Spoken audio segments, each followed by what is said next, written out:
اور پہلی شب میں رمضان المبارک کی پہلی رات میں اللہ اپنے بندوں کو خصوصی توجہ اور رحمت کے ساتھ بندوں کو دیکھتا ہے.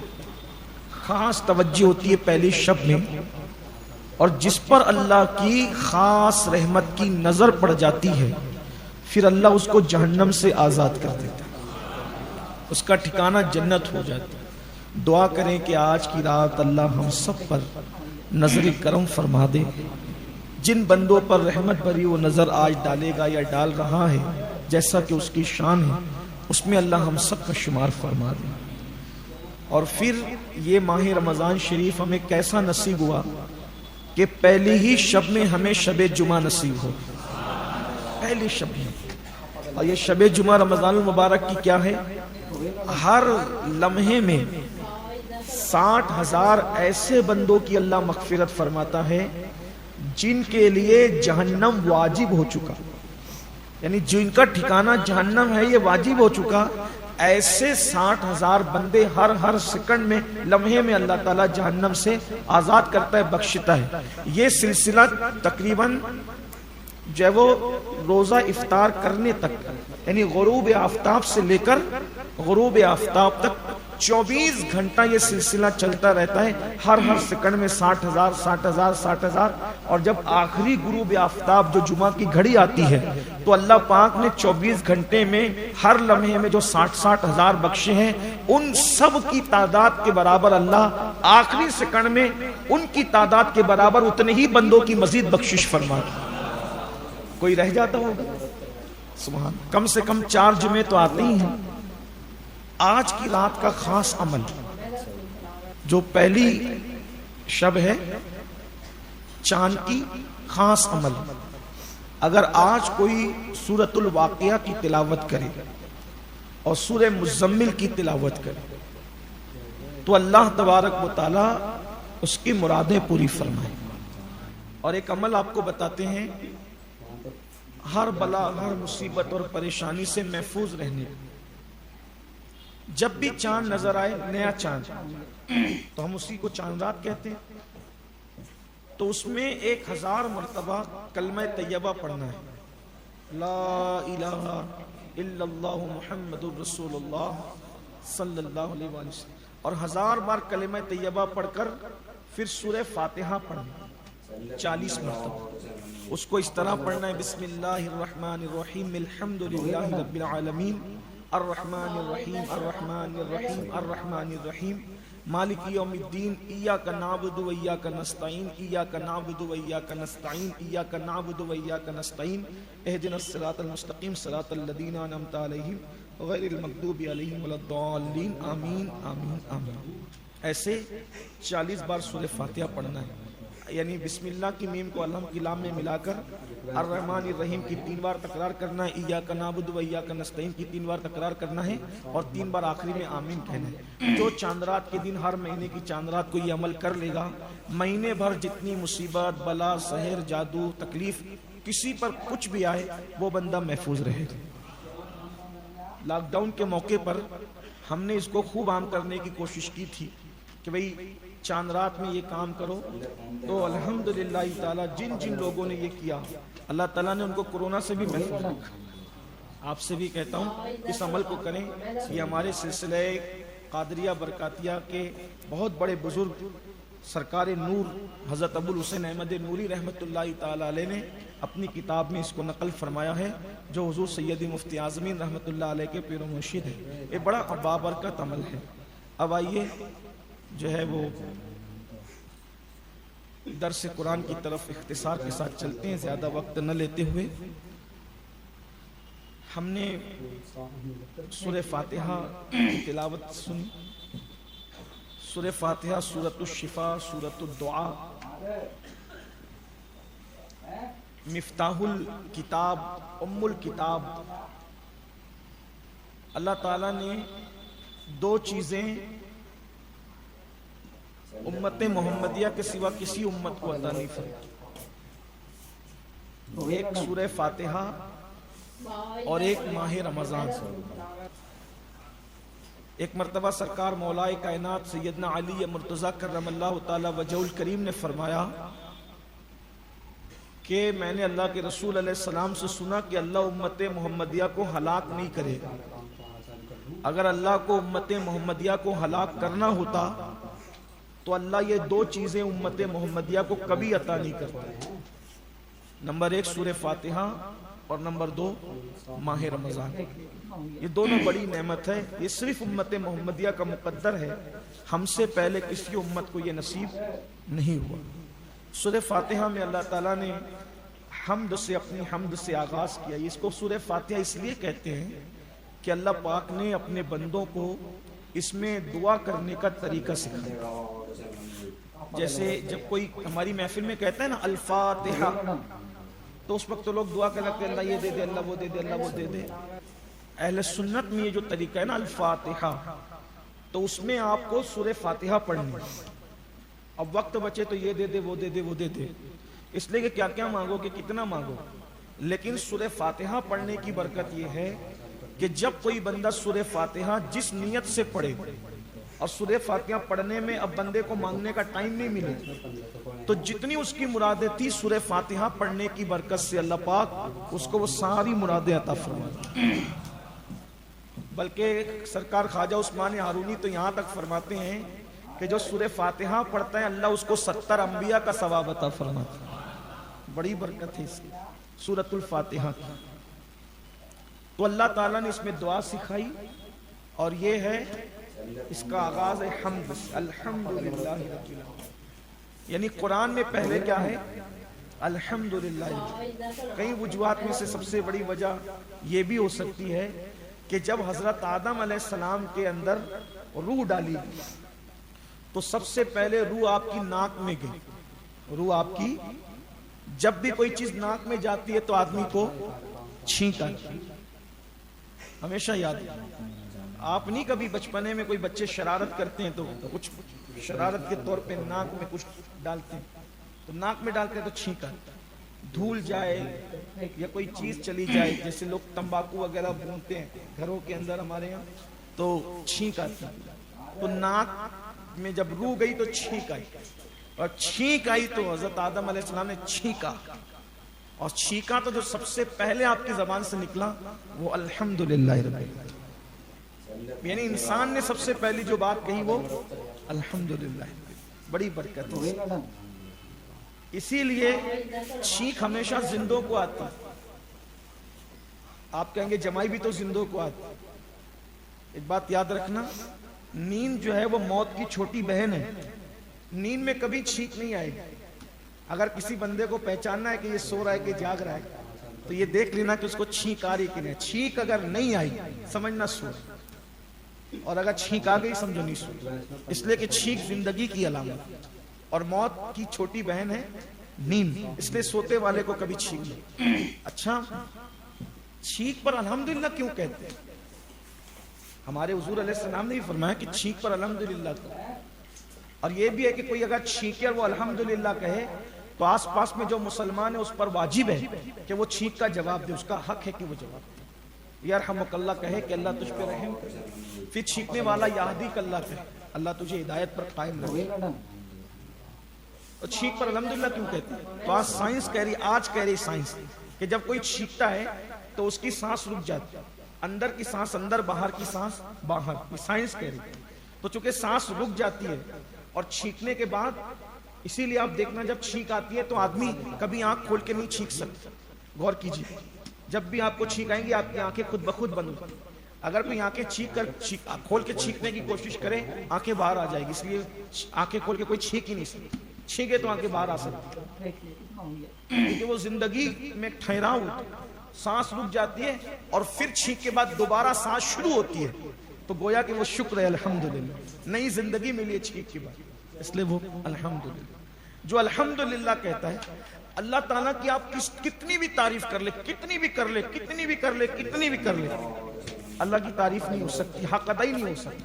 لیکن جو الحمدللہ رب العالمین کہتا ہے گویا اس نے اللہ کی تعریف کر دی. بہت پیاری چیز. پھر اللہ تعالیٰ فرماتا ہے کہ وہ جس کی حمد ہے, سب خوبیاں جس کو ہے, وہ رحمان اور رحیم، یہ اللہ کے دو نام ہیں، صفاتی نام ہیں۔ رحمان، وہ رحمان ہے نہایت مہربان ہے، اور رحیم بھی ہے رحمت والا، بہت مہربان ہے اور رحمت والا،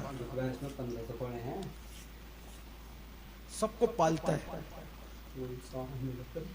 سب کو پالتا ہے۔ اسی لیے اللہ کے سوا کوئی رحمان نہیں، سب کو پالتا ہے، اپنے کرم سے پالتا ہے۔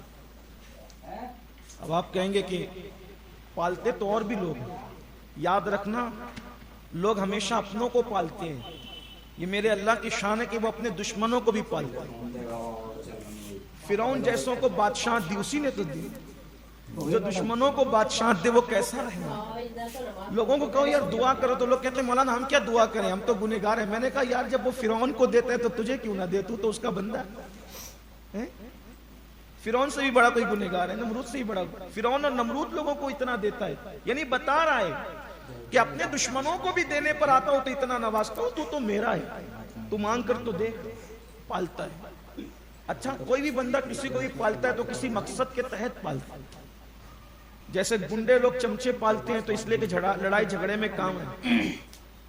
بادشاہ لوگ فوج کو پالتے ہیں تو کہا کہ مجھ پہ کوئی حملہ کرے گا تو بچائیں گے، ہے نا۔ ماں باپ اولاد کو پالتے ہیں تو کہا بڑھاپے میں میرا سہارا بنا۔ دوستوں کو پالتا ہے تو کہا کہ وقت آئے گا تو مجھے۔ لیکن اللہ بک کی تو شان ہی بے نیاز ہے، وہ کیوں پالتا ہے؟ تو کہا وہ رحمان ہے اس لیے پالتا ہے، کوئی مفاد کے بغیر پالتا ہے، اس کو کوئی مفاد نہیں، وہ کسی کا محتاج نہیں، سب کو پالتا ہے۔ ایسا پالتا ہے میرے بھائیوں، اس کے پالنے کی شان۔ وہ سمندر کے اندر جو مچھلیاں ہیں ان کو بھی پالتا ہے،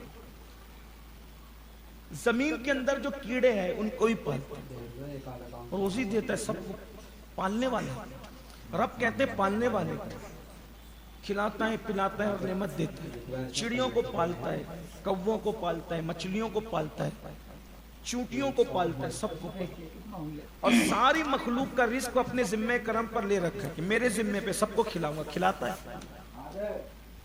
بڑا خوبصورت سے ایک واقعہ یاد آ گیا اچانک ذہن میں۔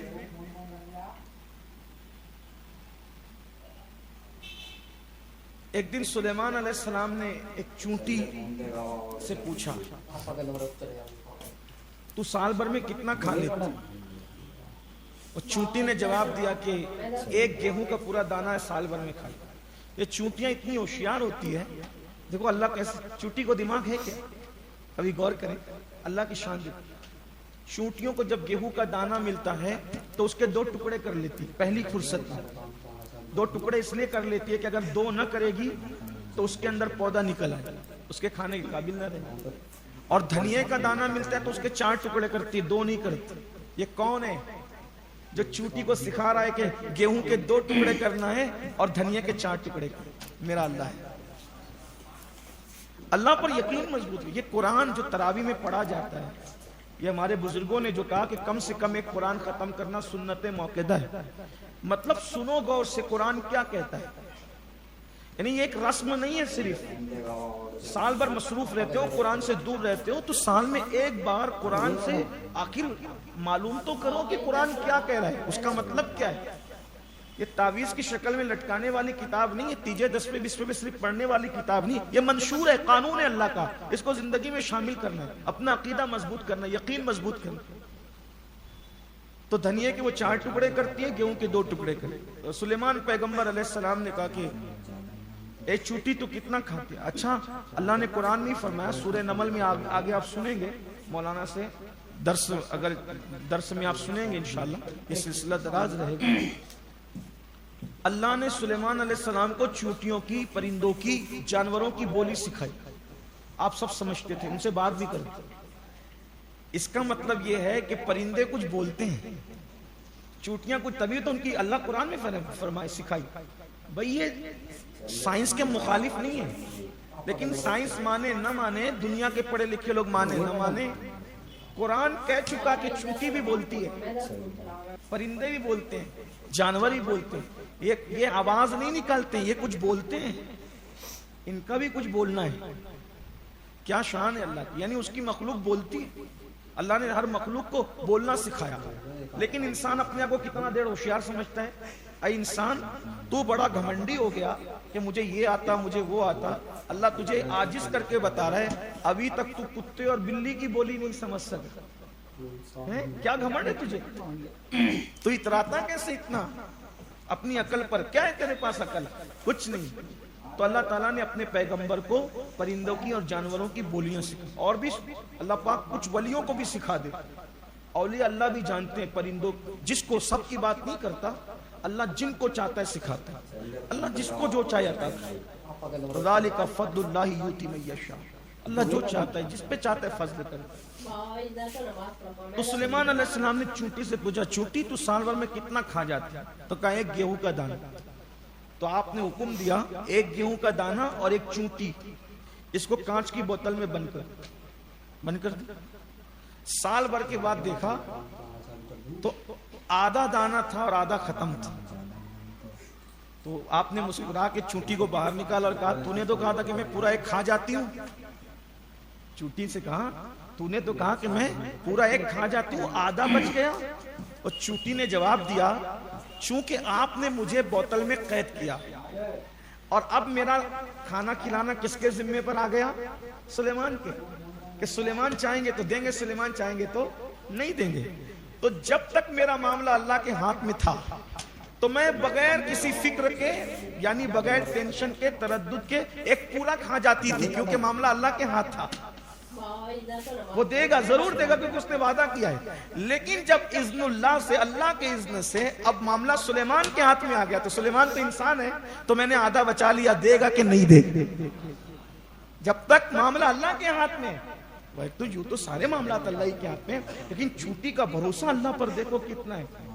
کہ چونٹی کہہ رہی ہے کہ جب میں جنگل میں ہوتی تھی تو پورا کھا جاتی تھی کہ وعدہ ہے تو دے گا، لیکن جب معاملہ سلیمان کے ہاتھ میں دے دیا اللہ نے تو کہا پتہ نہیں دے گا کہ نہیں دے گا. انسان ہے، بھول بھی جا سکتا ہے، انسان تو بھول بھی سکتا ہے. سبحان اللہ. اس سے پتہ چلا کہ وہ پالتا ہے اپنے جانوروں کو بھی، انسانوں کو بھی، پرندوں کو. بلکہ کہاں پالتا ہے؟ ماں کے پیٹ میں ہوا پانی نہیں جا سکتا، وہاں بھی اپنے بندوں کو کھلاتا ہے. ایسا پالنا. مسلمانوں مچل جاؤ، ایسے رب کو ہم اپنا خدا مانتے ہیں. اس کی طاقت دیکھتے، قوت کا اندازہ لگا. پھر اس کے بعد فرمایا کہ وہ پالتا ہے، کھلاتا ہے، پلاتا ہے، تو اب تم آوارہ مت ہو جاؤ. فرمایا وہ یوم حساب کا مالک ہے. ایک دن عدالت ہے، اس دن کا وہ مالک، وہ تم سے حساب لے. کھلا تو رہا ہے، پلا بھی رہا ہے، لیکن اگر بغاوت کرو گے تو پھر پھنسو گے، کیونکہ وہ تم سے حساب لے. اور پھر فرمایا کہ بندہ اللہ سے یوں دعا کرے کہ ہم تیری ہی عبادت کرتے ہیں اور تجھی سے مدد. اللہ کے سوا کسی کی عبادت جائز نہیں. مٹی، پتھر، درخت، شجر، حجر، کسی کی عبادت، اللہ، صرف اللہ کی عبادت. یہ سر جھکے گا تو صرف اللہ کی عبادت، اللہ کے سوا کسی کی عبادت. سجدہ کسی کو روا نہیں. اور تجھی سے مدد مانگ، مدد بھی اللہ ہی سے مانگ، اللہ سے مدد کر. پھر ایک سوال پیدا ہو جاتا ہے، وسوسہ آتا ہے کہ بھئی مدد اللہ سے ہی مانگتے ہیں تو پھر اولیاء اللہ سے مدد مانگتے ہیں، یا علی مدد، یا غوث مدد، یا خواجہ مدد. اب یہ مسئلہ آ گیا. تو بات یہ ہے کہ یہ عقیدہ رکھ کر کہ اللہ نے ان کو اتنی قوت عطا کی ہے کہ اللہ کے اذن سے یہ جس کی چاہے مدد کر سکتے، تو وہ مدد بھی گویا کہ اللہ ہی کی مدد. واسطہ بندہ بنا اور مدد کس کی ملی؟ اللہ. جیسے شافی کون ہے؟ شفا دینے والا کون ہے؟ اللہ. لیکن ہم کیا کہتے ہیں؟ میں نے جلاب لیا تو ایسا ہوا، میں نے سر کے درد کی دوا لی تو شفا ہوئی. حالانکہ دوا شفا نہیں دیتی، شفا کون دیتا ہے؟ تو ذریعہ کون بنا؟ دوا بنی. تو جیسے شفا کے لیے دوا ذریعہ بنتی ہے، ویسے ہی مدد کے لیے اہل اللہ ذریعہ بنتی. تو یعنی اللہ والوں سے مدد مانگنا شرک نہیں. اب لوگ یہاں پر ایک بات کرتے ہیں کہ جب تک زندہ تھے مدد کر سکتے، اب قبروں میں چلے گئے تو مدد نہیں کر سکتے. تو یہاں ایک بات سی فرض کرنی ہے آپ سے، غور کرنے یہ بات. قبروں میں جانے کے بعد مدد نہیں کر سکتے، اس پر بڑی بحث ہے، گرما گرم بحث ہے.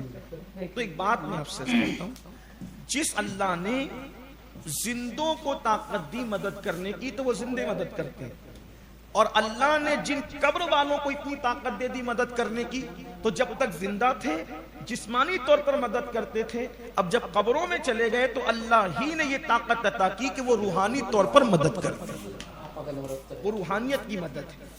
اب آپ کہیں گے کہ یہ کیا، تو بات آگے نہ نکلے چونکہ آگے کا درس بھی کرنا ہے تو جلدی جلدی گزرتے ہیں. جسم سے زیادہ طاقتور انسان کی روح ہے، اور روح اس جسم کے پنجرے میں قید ہے. تو پرندے کی پرواز اڑنے کی اور طاقت پنجرے میں زیادہ ہوتی ہے یا پنجرے سے باہر نکلنے کے بعد زیادہ ہوتی ہے؟ کہاں ہوتی ہے؟ باہر. تو جب تک روح جسم کے پنجرے میں ہے اتنا اس کی طاقت کا ظہور نہیں ہوتا. جب یہ جسم کے پنجرے سے باہر نکلتی ہے تو اللہ تبارک و تعالیٰ اس کی اور طاقت کو بڑھا دیتا.